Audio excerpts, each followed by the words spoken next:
Washer plant and the quest to find your birth mother don't appear to have much in common. But in the life story of one employee, they do. 30 years ago, Anand White was adopted from Thailand by a Yorkshire couple living in Whyalla. He doesn't speak a word of Thai, he doesn't know the name of his birth mother, and as an infant was even mistakenly caught up in a baby selling scandal. It's an extraordinary story. And now, as Simon Rowe reports, Anand White is travelling to Thailand hoping to put the jigsaw together.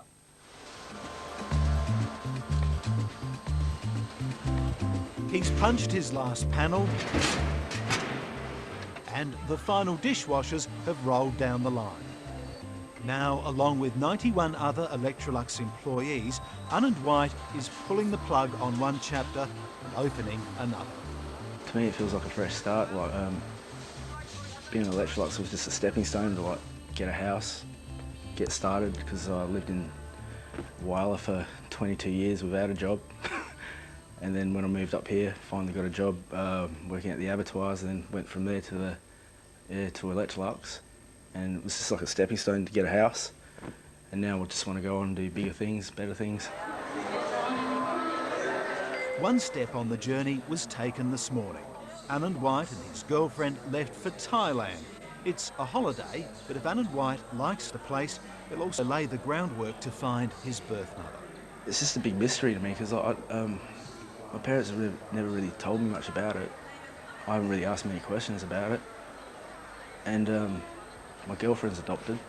When she started getting information about herself, that made me think that, you know, it just started making my mind tick over about it more. To understand Anand White's quest, it's important to know the story so far. By 1975, Peter and Janet White had 2 daughters. They desperately wanted another child but couldn't, so they approached an Australian-based overseas adoption agency. It started off really when Vietnam fell, but we were too late. They closed the shop then? Yeah. And Dr. Nichols said, well, we've still got Thailand, Indonesia, Sri Lanka. So we said, oh, well, Thailand. It were a really emotional time for both of us. Mainly for you. Yeah, because once I saw him, nobody could have had him. He was mine. He was so gorgeous. Love at first sight? Oh, definitely, definitely. That's how a Thai-born boy came to live in Whyalla in the 1970s with a couple from Yorkshire. It was the start of a common theme in Anand White's life. As he might put it, the contents don't match the packet. I've never really hung around other Asians. I've only really had 2 other good Asian friends throughout my life. So automatically when other people see me, they think they can speak Asian. That happens a lot. I'll be walking past and they'll be going, and I'll be like, what?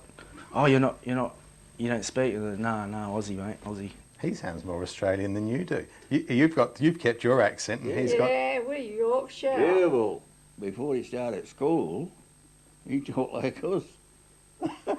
He was talking Yorkshire, you know.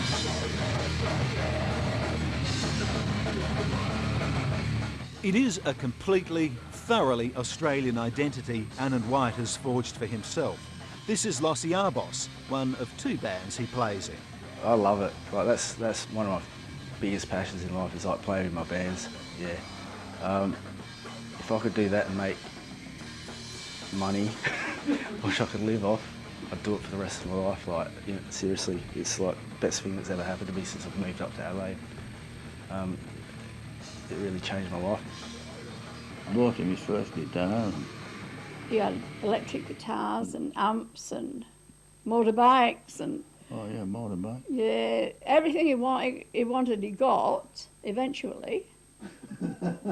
But not drums. He's got drums now. I'm not so stupid. But still the question of his Thai heritage remains. Anand White knows finding his birth mother will be a huge, perhaps impossible task. Janet and Peter White were never told the mother's name, and Anand White doesn't think his adoption certificate will be of much help. I've just been told that the name on my adoption certificate is not even the right one. So that's going to make things a lot harder when I do try to track down who I'm looking for. But the story of Anand White's identity gets even more intriguing, if not slightly bizarre. 30 years ago, the BBC and the ABC produced a story about baby buying and adoption rackets in Thailand and South Korea. 4,000 to 5,000 baht. She will give. Never mind. Maybe less than that, you know. In the middle of that story, somehow this photo of Anand White was used, causing a family crisis because relatives then thought he was a bought baby. Mother sent a letter from England and said, we've seen your baby on the TV. We sent them the same photograph, you see, to the family in England. And I said, that's impossible. But then they showed it here in Australia. And sure enough, we were devastated. His photograph on the TV. I just couldn't believe it. Well, I only just found that out, and I couldn't believe it. But that story actually made me like really find out more, because the mystery just became, you know what I mean, became more mysterious. Yeah, more mysterious. Like it's so, and it made me more curious about everything after that, especially. In fact, the Whites adopted him legally twice, once in Thailand and then again 2 years later through the Australian court system in 1977. The Whites insist they did not buy Anand, though he modestly reckons if they did, they'd have had to pay millions. He's not often lost for a quick reply, except perhaps if it actually comes to meeting his birth mother. What are you going to say to her if you do meet her? Well, that's a hard one as well. It's like, what do you say?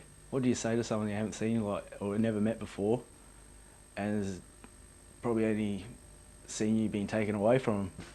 What do you say? He leaves with his parents' blessings. They hope this trip may start to answer some of his questions. Indeed, ELECTROLUX has offered Anand White a job in Thailand if he wants it.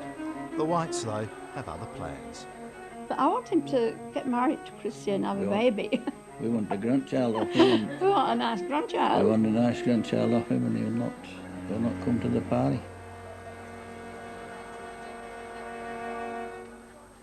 We wish him chokdi, that's Thai for good luck. Well, next week it will be a year since an explosion ripped through a factory near the mid-north town of Gladstone.